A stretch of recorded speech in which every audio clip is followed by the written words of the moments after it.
My name is Eleanor, and I'm 32 years old. 3 years ago, I divorced my ex-husband due to his infidelity, but I recently remarried. Thanks to my current husband, I'm living happily every day. However, precisely because of this happiness, memories of difficult times occasionally resurface. My ex-husband wanted to control every aspect of our life and treated me like a housekeeper. Despite working and feeling tired, I was responsible for all the household chores. If even a single piece of trash fell on the floor, he would yell at me. He wouldn't accept a meal unless it included at least 5 different dishes, and if I cut corners, he'd leave the food untouched. I'll never forget the time he scolded me for taking shortcuts with meal prep. And afterwards he eats a lot of potato chips. And of course, it was my job to clean up any food crumbs that fell on the floor. Even when I protested, he'd scoff and say, "A wife who doesn't do housework has no value." He continued to belittle me with hurtful words, and my self-esteem dwindled. He wasn't like this before we got married. Fed up with such daily struggles, I eventually demanded a divorce when he cheated on me. I didn't care who the other person was, I was just exhausted. I said, "Right, but you'll pay me alimony." With that, I ended our short 2-year marriage. Come to think of it, I wonder how Ella is doing. I paused while packing for the move and murmured to myself. Ella has been my close friend since high school. After my divorce, she listened to me and provided much-needed encouragement. Once I've settled in after moving, I'll invite Ella to lunch. I haven't even had a chance to share the news of my remarriage with her. Since our relocation was tied to my husband's job, only close family members know about my remarriage. Ella has been there for me countless times, so I want to make sure I properly inform her. Instead of dwelling on the past, I'll focus on positive things. With that thought, I hummed a tune and resumed packing. One day, 2 months after moving in, I was enjoying my afternoon coffee while flipping through a magazine. With work settled and familiarity with the area, I had started seriously considering meeting Ella. So, even just checking out the recommended restaurants and cafes in the magazine was enjoyable. First, I needed to get in touch and confirm our schedules. It had been quite some time since we last met, so I secretly felt nervous. As I picked up my phone to message Ella, the intercom buzzed in the quiet room. Since I had just moved and didn't know anyone, I assumed it was a door-to-door sales or something. Peering at the intercom, I was surprised to see a police officer standing there. Wondering if there was some kind of incident, I opened the front door. The police officer said, "We've received several reports about stalking behavior directed at a certain man, and it seems to be connected to you. Do you have any idea about this?" Caught off guard by the unexpected accusation, I was at a loss for words. Apparently, the man had been receiving love-filled letters almost daily, suggesting a romantic interest. Considering I had just moved to the area, I thought it might be a case of mistaken identity. However, the person seeking help specifically named me as the perpetrator, so they needed to verify the situation. I asked about the identity of the person who filed the complaints, but the police officer only apologized. "I'm sorry. We're just here to confirm due to multiple reports, so I can't disclose the other party's name yet." Confused, I accepted the situation. After all, I had no recollection of any such incidents, so I decided to remain composed. In the end, the police officer seemed satisfied with my explanation of being a recent mover, and they said, "If you find out anything, please report it to us." With those words, the officer left. Afterward, I flung myself onto the bed in my bedroom. I kicked my legs restlessly and buried my face in the pillow, groaning. The fact that someone had specifically named me sent shivers down my spine, and an indescribable discomfort enveloped my entire body. Why? How? It's terrifying. Lost in my thoughts, I suddenly realized it was already evening.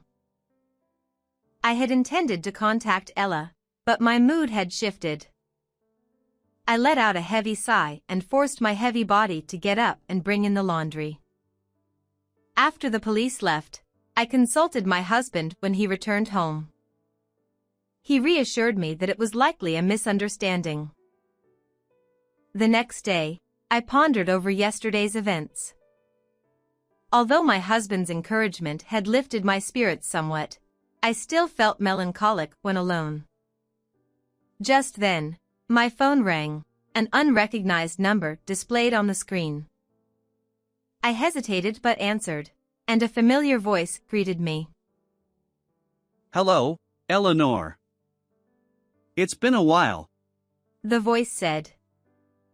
It was my ex-husband, Dylan. He chuckled at my stunned silence. You still haven't admitted to stalking me. Dylan continued. The police are fed up. I explicitly told them it was you. In that moment, I realized yesterday's incident was Dylan's doing. I confronted him, asking if he had reported the strange incidents to the police. He confirmed it, adding that he believed I still had feelings for him, which was why I moved near his house. Apparently, people around him were surprised by the situation. Is your ex-wife really stalking you? He claimed. Dylan's unwarranted confidence infuriated me. Moreover, he seemed to be spreading rumors about me being a stalker. But this was no joke. Memories of our difficult past flooded back, and I maintained a calm facade while my anger simmered. After 3 years of divorce, what are you even saying? I retorted. Besides, I've already remarried. My forceful words fell on deaf ears as Dylan merely laughed. He suggested we resolve this directly. We agreed to meet at a restaurant. Looking back, I realize I acted impulsively. When I arrived at the restaurant, Dylan was waiting at the entrance. Unlike before, he was wearing a sharp suit that even I could appreciate. Eleanor, have you become more beautiful? He said, scrutinizing me. The scent of his cologne wafted from his body and tickled my nose. Enough of that, I replied, furrowing my brows. Dylan shrugged. Is your personality still as unappealing as ever? I wanted to tell him to mind his own business, but I followed him anyway. We headed to a pre-reserved table, and to my surprise, someone unexpected was sitting there. Ella, why are you here? Yes, it was my close friend Ella.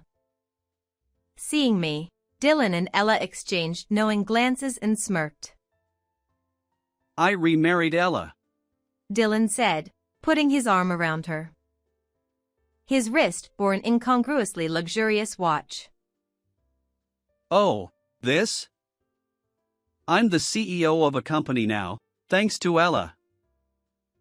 After my divorce, Ella and I got engaged, and with her parents' support, Dylan established his own company. Apparently, it was thriving, but honestly, I didn't care. The word remarriage echoed in my ears. Ella, who knew what I had been through, married this man? I was bewildered. Ella had comforted me after my divorce, listening silently to my grievances. But deep down, she must have been reveling in my misery. She spoke with a triumphant expression. She recounted how she fell for Dylan at our wedding, secretly exchanged contact information that same day, and how Dylan quickly became enamored with her. Worst of all, Ella had instigated Dylan to emotionally abuse me. No wonder his personality changed abruptly after our marriage. They had both enjoyed my suffering, and I hadn't realized it. Eleanor never gave up, so eventually, I made Dylan wait for alimony and forced him into divorce. Ella said, sipping orange juice through a straw as if she were tired of talking. It was then that I learned Ella had financially supported the alimony Dylan paid me. Now, to the point. Ella continued. Can you stop stalking Dylan? I was surprised when I saw you recently, but I never expected you to move here just to stalk him. It's disgusting, considering it's been 3 years since our divorce. Unlike you, we're happily married and in love, so give up already. Ella's tone indicated she had figured out my move to this area after spotting me. Moreover, she believed I had moved here to stalk Dylan. I didn't care if she believed me or not. My mind was elsewhere. Fueled by anger, I stood up, determined not to slap the man and woman before me. I'm not a stalker, and I have no interest in a man like him, I declared, leaving the table. I heard Ella's laughter from behind, but I didn't look back. Then, after nearly 2 more months had passed, I received a call from Dylan. Anticipating it, I answered. Dylan sounded frantic on the other end, and my lips involuntarily twisted. What's wrong? I didn't need to ask. It was obvious. It seems you were indeed a victim of stalking. However, the culprit wasn't me, it was your current affair partner. Dylan confessed. Shockingly, after remarrying Ella, he continued to cheat. His casual flings escalated into full-blown stalking by his infatuated lover. This was the truth. Dylan stumbled over his words as he explained. Apparently, he knew the stalker was his affair partner all along. But if Ella found out and they divorced, he'd lose her influential parents' support. Then, when Ella mentioned my recent move to the area, he saw an opportunity to divert attention by falsely implicating me as the stalker. The police consultation and the restaurant meeting, all Ella's suggestions, left Dylan with no choice. His web of lies had led to this absurd situation, typical of Dylan's foolish behavior.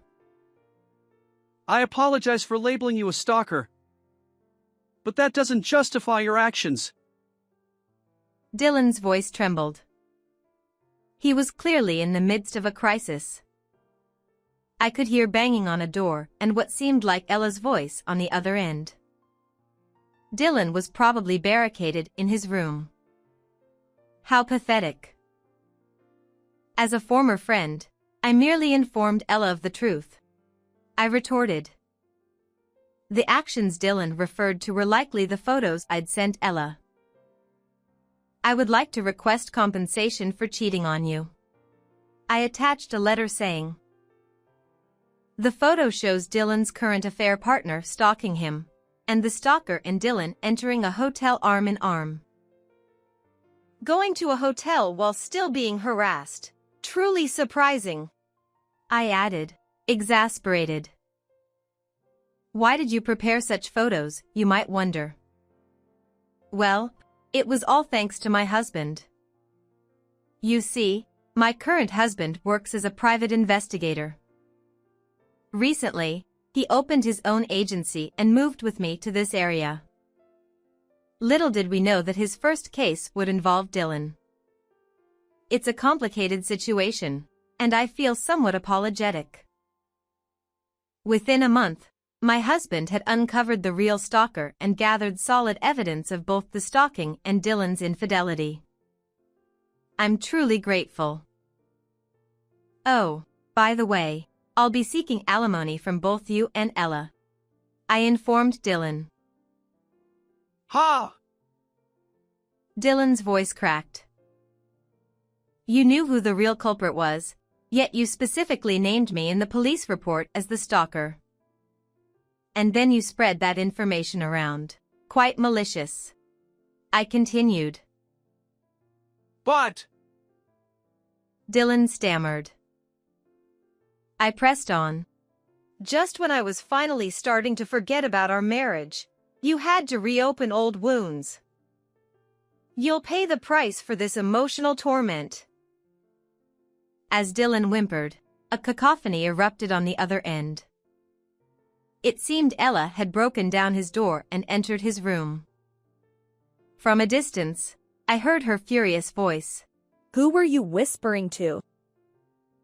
Then, the call switched to Ella's voice. Who are you? The stalker woman? No, it's Eleanor, I replied. Ella remained emotional, despite realizing she was speaking to me. She was still upset about the alimony claim. Don't play games. Why should I pay alimony now? She snapped. I calmly explained what I'd learned from a lawyer my husband had recommended.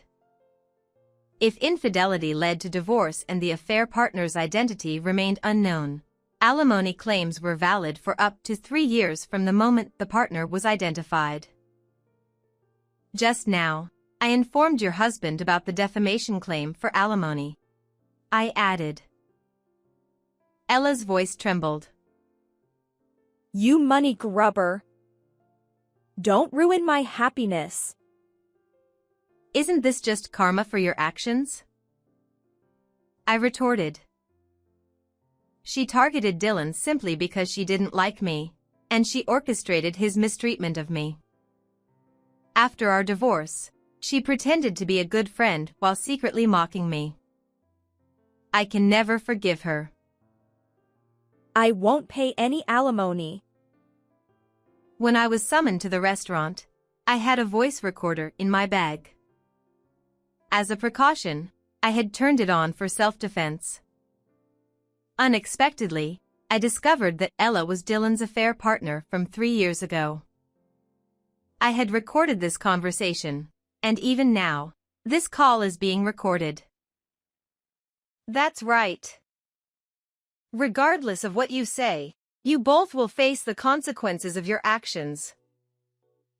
If necessary, I intend to use this recording as evidence to hold Ella and Dylan accountable. Remember the business card I included in the photos I sent you? From now on, communicate through that lawyer. Without waiting for Ella's response, I hung up. The sound of the call ending felt like a final break from our divorce 3 years ago. Thanks to the lawyer my husband introduced me to, I managed to secure almost the alimony I wanted from both Dylan and Ella.